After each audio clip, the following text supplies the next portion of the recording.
नमस्कार दोस्तों। कहानियों की श्रृंखला में आज सुनेंगे चित्रा मुदगल जी की कहानी मुआवजा। लेकिन उससे पहले मेरा आपसे विनम्र अनुरोध है कि अगर आपको मेरी कहानियाँ अच्छी लगती हैं तो मेरे चैनल को सब्सक्राइब ज़रूर करें, लाइक करें और अपने दोस्तों और जानकारों में शेयर भी करें। बेल आइकन दबाना बिल्कुल भी ना भूलें। आज सुनिए हृदय स्पर्शी कहानी मुआवजा।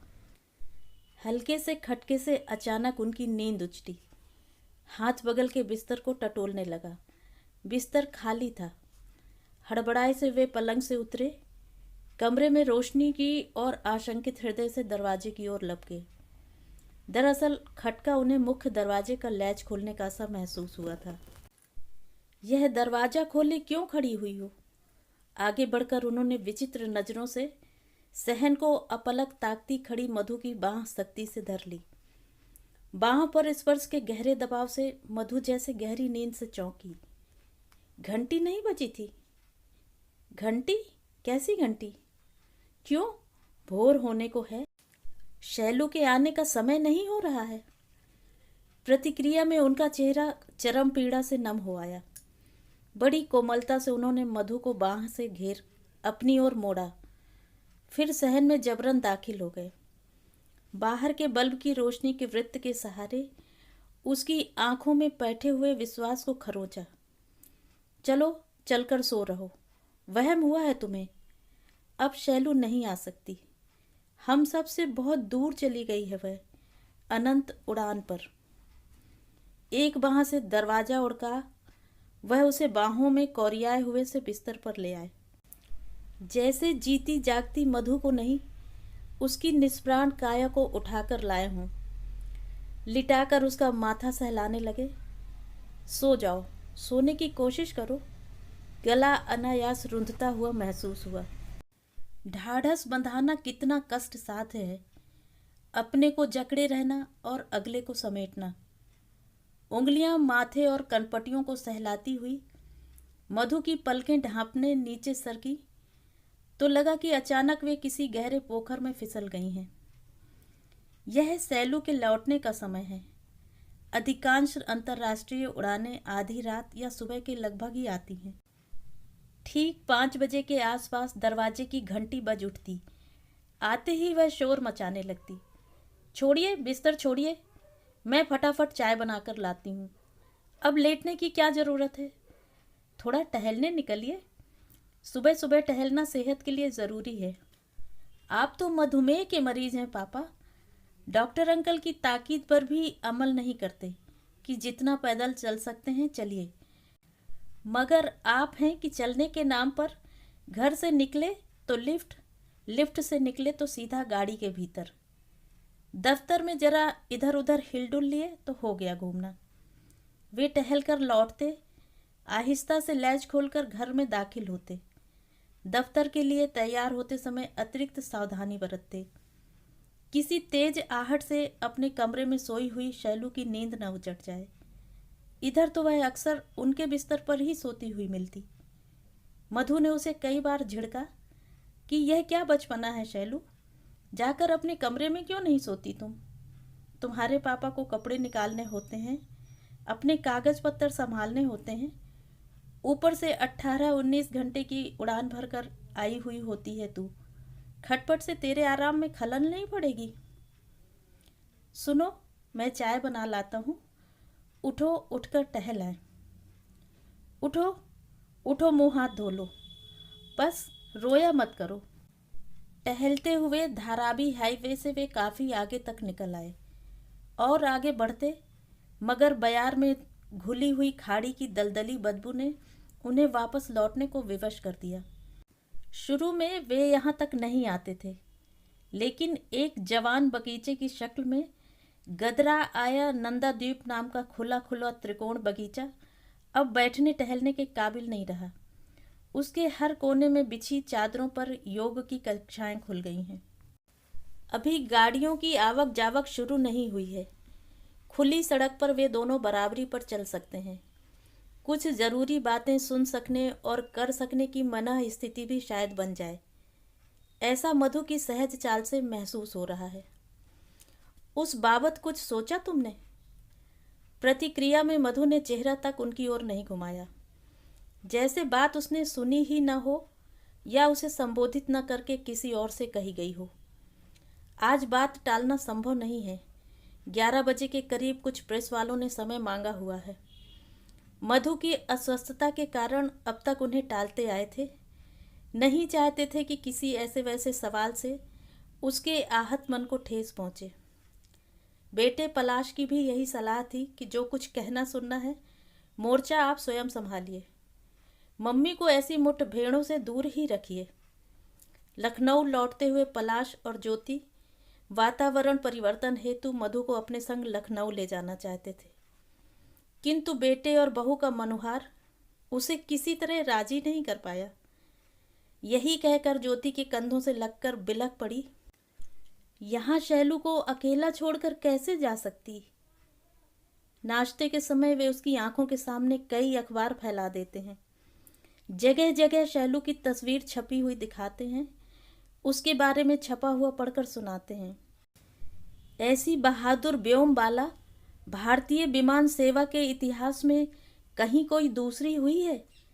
तुम उस शैलू की माँ हो मधु, उस बहादुर बिटिया की, जिसने आतंकवादियों के समक्ष घुटने नहीं टेके और कर्तव्य की मिसाल बन गई। तुम्हारी कोख अमर कर गई। बिरलों को ही प्राप्त होता है अपनी कोख से यह सम्मान, मगर पाते हैं कि उबरने की बजाय वह और अधिक गहराई से अवसाद के कोहरे में डूब जाती है और जड़ से उखड़े वृक्ष की तरह सामने फैले हुए अखबारों पर ढेर हो बिलख पड़ती है। वे सब समझते हैं 25 साल का लंबा साथ यूं अचानक कोई हादसा उद्रस्त कर ले तो कोई कैसे समाई करे। पापा, ये सुमित हैं, सुमित संधीर। अभी कुछ रोज पहले जर्मनी से आए हैं। प्रशिक्षण पर गए थे, वहाँ से लौटकर अब एनटीपीसी में इंजीनियर हैं। मुंबई में रहते हैं? नहीं, दिल्ली में। तुम्हारी मुलाकात? मधु की बात पूरी भी नहीं हो पाई थी कि शैलू ने उसका अभिप्राय भांप स्वयं जवाब दे डाला। बर्लिन में ही हम मिलते रहे थे और सोचा था सुमित की यहाँ नियुक्ति होते ही आप लोगों से उसे मिलवाऊंगी। हमने तय किया है कि जितनी जल्दी आप लोग हमारा ब्याह निश्चित कर देंगे, हम अपनी गृहस्थी शुरू कर लेंगे, मगर आपकी सहमति के बिना नहीं। शैलू के दबंग व्यक्तित्व के इस पक्ष की कल्पना नहीं की थी मधु ने। एकाएक वह सहन नहीं कर पाई। कुछ दिनों रुष्ट रही कि उसके लिए उपयुक्त घर वर तलाशना तो उसका दायित्व था। लाडली ने इस संबंध में भी कोई गुंजाइश नहीं छोड़ी, न कानों कान खबर लगने दी, जबकि मामूली सी बात भी उसके पेट में नहीं पचती थी। जहाँ तक लड़के का प्रश्न था, लड़का ही नहीं घर बार भी उसे अच्छा लगा था। भले मानस लगे, ब्याह तुरंत चाहते थे। आग्रह सिर्फ एक ही था, उनकी व्यापक रिश्तेदारी देखते हुए ब्याह अगर वे दिल्ली आकर करें तो उन्हें लाव लश्कर लेकर मुंबई पहुंचने की असुविधा से निजात मिल जाएगी। घर में पहली शादी है, किसे रखें किसे काटें, उन्हें क्या आपत्ति हो सकती थी। आपत्तियों का लावा तो सोए हुए ज्वालामुखी की भांति अचानक कुछ महीनों बाद फूटा था। यहाँ कुछ देर बैठना चाहोगी? वे नंदा द्वीप के निकट पहुंच रहे थे। इच्छा हो तो कुछ देर बैठें। उन्होंने वहां बगीचे के एक खाली टुकड़े की ओर संकेत कर मधु की इच्छा जाननी चाहिए। प्रत्युत्तर में सिर ही नहीं हिला, होठों से नहीं शब्द भी उच्चारित हुआ। उनका हौसला बढ़ा, शायद अब मधु से बात शुरू हो सकती है। कंधे से घेर चौरस्ता पार करा उसे सीधे घर जाने वाली सड़क पर ले आए। चौरस्ता खाली हो या व्यस्त, उसे पार करते हुए एक अतिरिक्त सतर्कता व्यक्ति को घेर लेती है। हफ्ते भर से जो सवाल उनके भीतर अनुत्तरित घुमड़ रहा है, वह मधु की भागीदारी के बिना किसी नतीजे तक पहुंचने में असमर्थ है। उसके नुकीलेपन से भयभीत हैं। पता नहीं कौन सा कोना दंशित हो उठे। एक बार तो सामना करना ही होगा। आजकल में उन्हें मुआवजे का परिपत्र भरकर दे देना चाहिए। कामकाज का अपना विधान है। शैलू के कार्यालय से इस विषय में निरंतर फोन आ रहे हैं। मुआवजे की राशि के विषय में तुमने कुछ सोचा? बहादुरी व्यवसाय तो नहीं, यह हम सोच सकते हैं। इनकार कर दीजिए, बेटी की मौत की कीमत वसूलेंगे हम। क्या होगा इतने पैसों का? भावुक न बनो, सरकारी नियम है यह। विमान अपहरणकर्ताओं द्वारा मृत्यु प्राप्त उन सभी यात्रियों और कर्मचारियों की क्षतिपूर्ति के रूप में दी जा रही है यह राशि। यही मानकर ले लो कि यह बिटिया की बहादुरी का पुरस्कार है। मानना बहुत मुश्किल है। पुरस्कार मात्र तमगा होता तो गर्व से आंचल फैलाकर लेने खड़ी हो जाती, लेकिन उन्हें लगा इस समय और अधिक दबाव डालना उचित नहीं। प्रकृतिस्थ होकर स्वयं सोचेगी मधु। यह बात कानों में डाल ही दी है, मूड अनुकूल पाकर फिर छेड़ देंगे। इंडियन एयरलाइंस के मुख्यालय अखबार वालों से मिलने के बाद ही जाएं शायद। पलाश और ज्योति का सुझाव है कि मुआवजे की रकम लेकर किसी मंदिर को दान कर दी जाए। असमय मृत्यु योग हुआ है शैलू का। आत्मा की शांति जरूरी है, वरना वह प्रेतात्मा होकर भटकती रहेगी। अजीब बात है, नेक काम करते हुए कोई मृत्यु का वरण करे तो क्या उसकी आत्मा प्रेतात्मा हो उठती है? शैलू के आत्मोत्सर्ग ने न जाने कितने प्राणों की रक्षा की।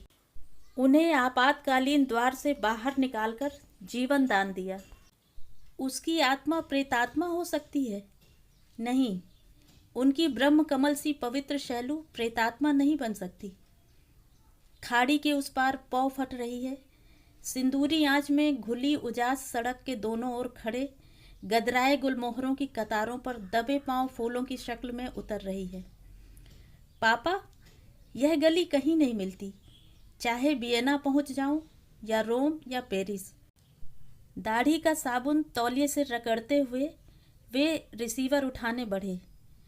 आज मन की उद्विग्नता संयमित है।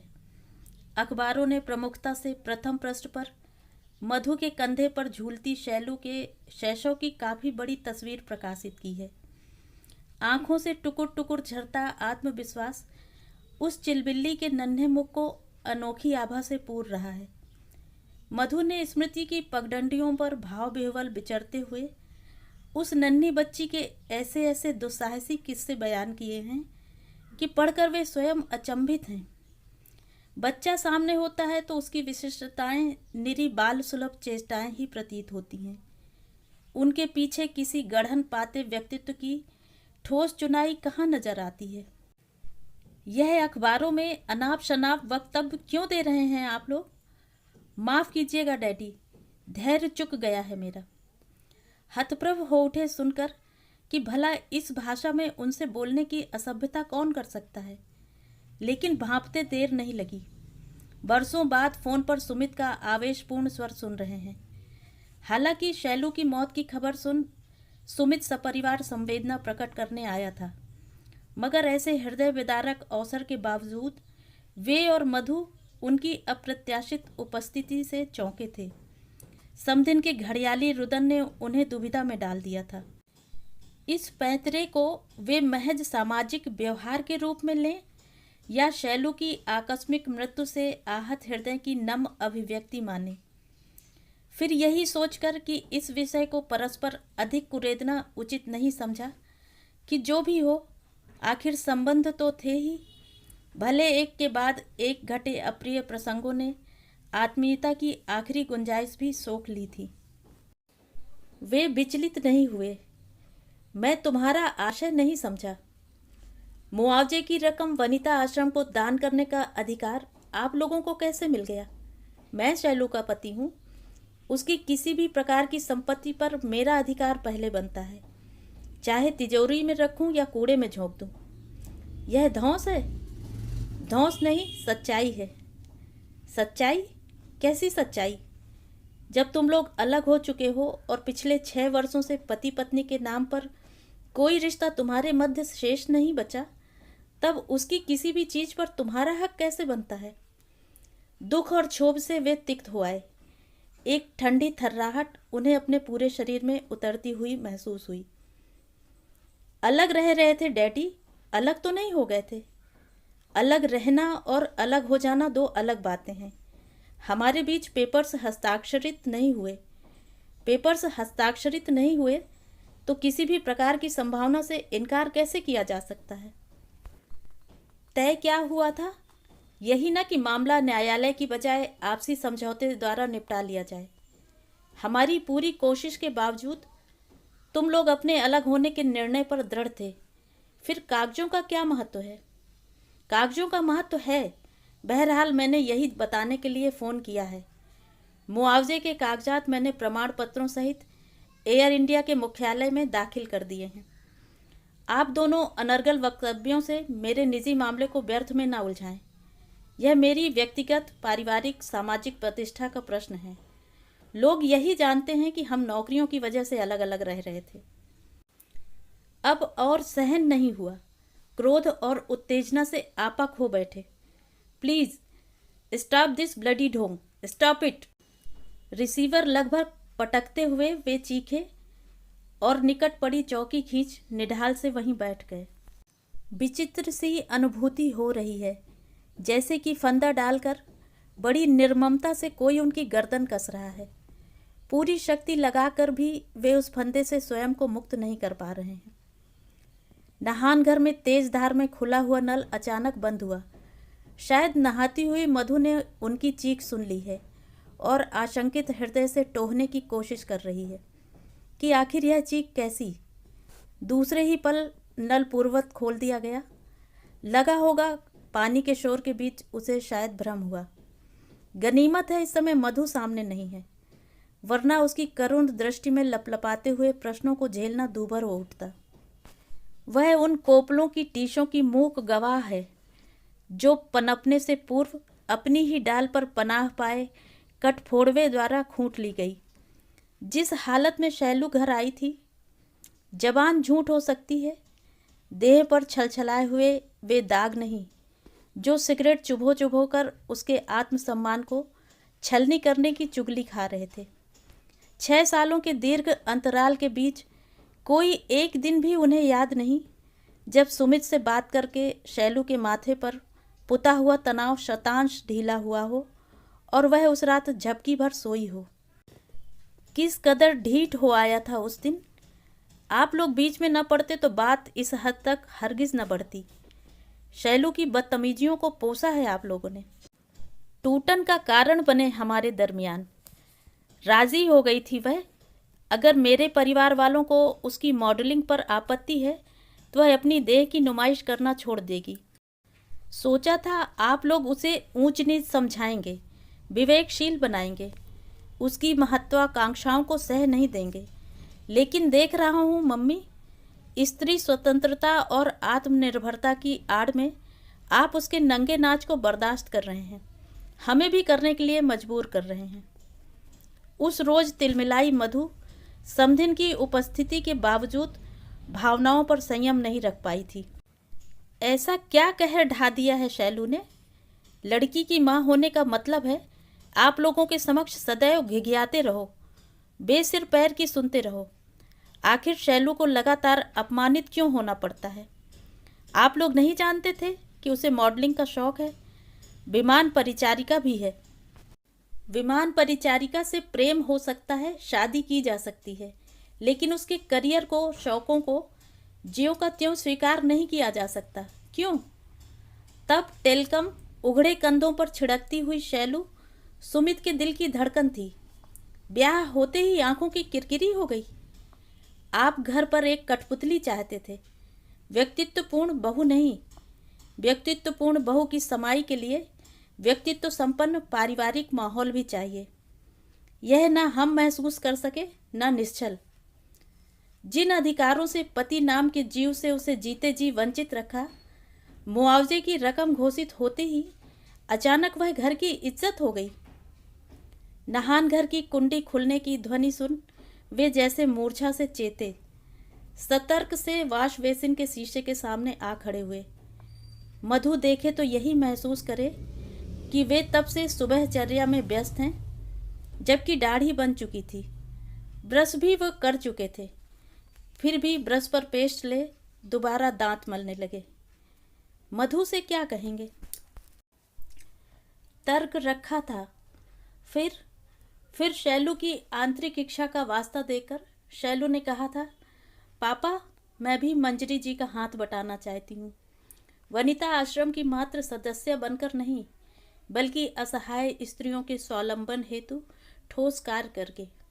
बाधक है तो बस यह नौकरी। 10 दिन देश 15 दिन विदेश डेस्क वर्क की कोशिश में हूँ पापा।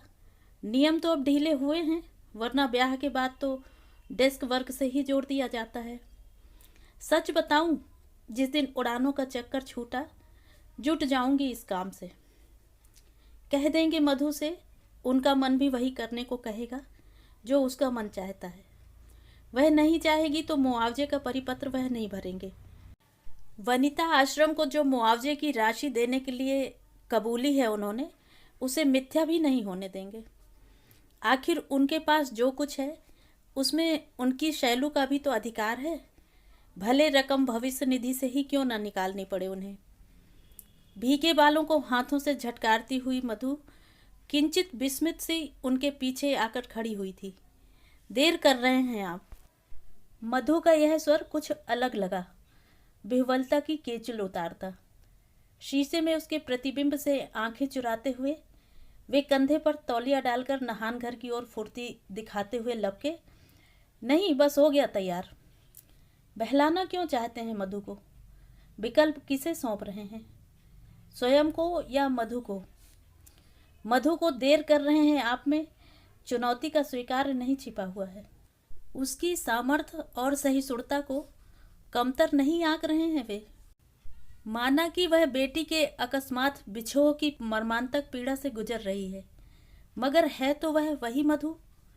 उनके पीछे ही नहीं, बेटी के प्रति हुई ज्यादतियों के प्रतिवाद में सदैव लौह मेरुसी तनी। यथार्थ सहने और झेलने से शायद वे ही कतरा रहे हैं। भूल रहे हैं कि वे उस शैलू के पिता हैं जिसने न शोषण से समझौता किया, न शोषक से, न अपहरणकर्ताओं से। और एक वे हैं जिन्होंने मरे हुए रिश्तों को तराजू बाट बना लिया है। सवाल मुआवजे की राशि का नहीं है, नियत का है। और वे इतनी आसानी से सुमित का स्वार्थ सिद्ध नहीं होने देंगे। वे मुआवजे की रकम प्राप्ति का परिपत्र अवश्य भरेंगे। तो ये थी कहानी। कहानी आपको कैसी लगी कमेंट करके ज़रूर बताएं।